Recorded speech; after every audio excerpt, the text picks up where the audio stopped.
வழிகாட்டும் என் தெய்வமே,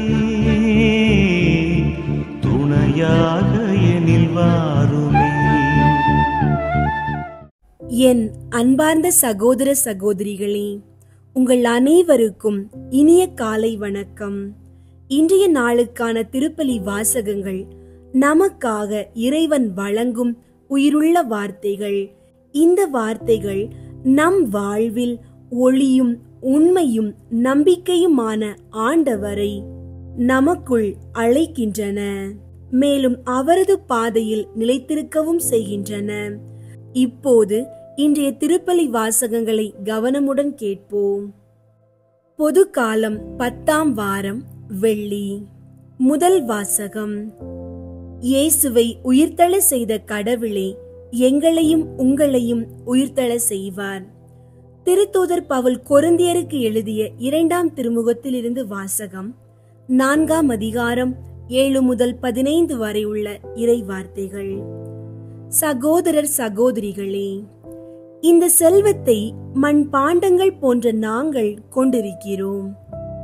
இந்த ஈடு இணையற்ற வல்லமை எங்களிடமிருந்து வரவில்லை, அது கடவுளுக்கே உரியது என்பது இதிலிருந்து விளங்குகிறது.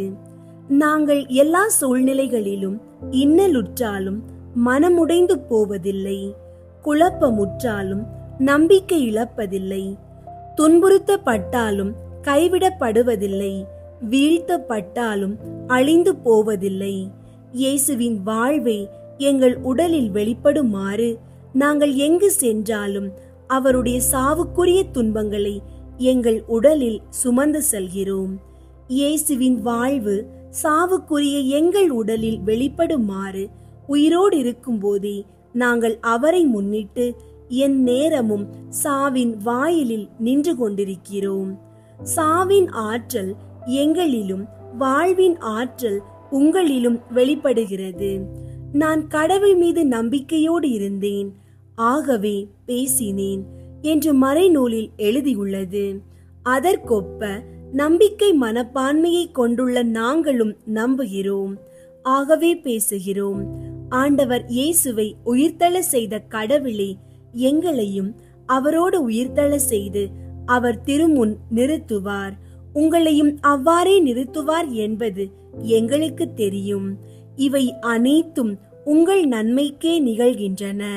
இறையருள் பெறுவோரின் தொகை பெருக பெருக அவர்கள் கடவுளுக்கு செலுத்தும் நன்றியும் பெருகும்.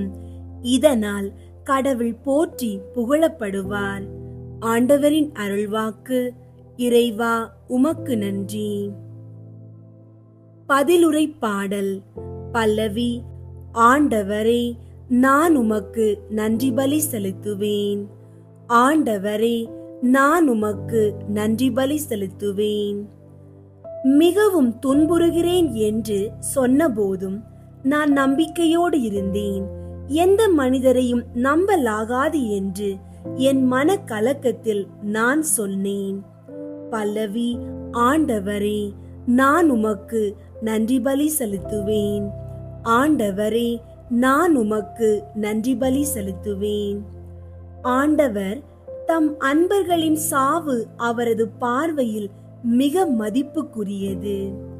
ஆண்டவரே, நான் உண்மையாகவே உம் ஊழியன், நான் உம் பணியாள், உம் அடியாளின் மகன்.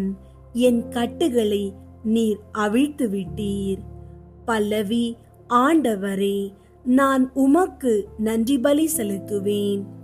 ஆண்டவரே, நான் உமக்கு நன்றி பலி செலுத்துவேன்.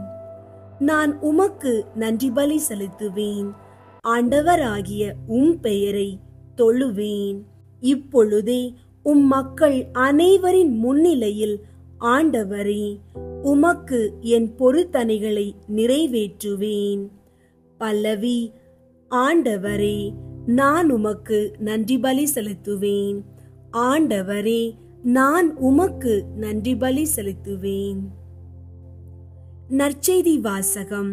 ஒரு பெண்ணை இச்சையுடன் நோக்கும் எவரும் தம் உள்ளத்தால் ஏற்கனவே அப்பெண்ணோடு விபச்சாரம் செய்தாயிற்று. மத்தேயு எழுதிய தூய நற்செய்தியிலிருந்து வாசகம். 5ஆம் அதிகாரம் 27 முதல் 32 வரை உள்ள இறைவார்த்தைகள். அக்காலத்தில் இயேசு தம் சீடரை நோக்கி கூறியது: விபச்சாரம் செய்யாதே என கூறப்பட்டிருப்பதை கேள்விப்பட்டிருக்கிறீர்கள். ஆனால் நான் உங்களுக்கு சொல்கிறேன், ஒரு பெண்ணை இச்சையுடன் நோக்கும் எவரும் தம் உள்ளத்தால் ஏற்கனவே அப்பெண்ணோடு விபச்சாரம் செய்தாயிற்று. உங்கள் வலக்கண் உங்களை பாவத்தில் விழச் செய்தால் அதை பிடுங்கி எறிந்து விடுங்கள். உங்கள் உடல் முழுவதும் நரகத்தில் எரியப்படுவதை விட உங்கள் உறுப்புகளில் ஒன்றை நீங்கள் இழப்பதே நல்லது. உங்கள் வலக்கை உங்களை பாவத்தில் விழச் செய்தால் அதையும் உங்களிடமிருந்து வெட்டி எறிந்து விடுங்கள். உங்கள் உடல் முழுவதும் நரகத்திற்கு செல்வதை விட உங்கள் உறுப்புகளில் ஒன்றை நீங்கள் இழப்பதே நல்லது. தன் மனைவியை விலக்கி விடுகிறவன் எவனும் மணவிலக்கு சான்றிதழை கொடுக்கட்டும் என கூறப்பட்டிருக்கிறது.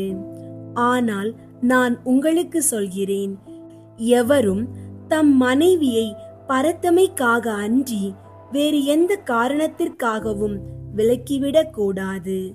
அப்படி செய்வோர் எவரும் அவரை விபச்சாரத்தில் ஈடுபட செய்கின்றனர். விலக்கப்பட்டோரை மனப்போரும் விபச்சாரம் செய்கின்றனர். கிறிஸ்துவின் நற்செய்தி. கிறிஸ்துவே உமக்கு புகழ். அன்பார்ந்தவர்களே, இன்றைய திருப்பலி வாசகங்களில் நாம் உணர விரும்பும் உண்மை ஒன்றுதான். நாம் பலவீனமானவர்கள் எனினும் நம் உள்ளே இறைவனின் வல்லமையும் நம்பிக்கையும் கொண்ட பொக்கிஷம் உள்ளது.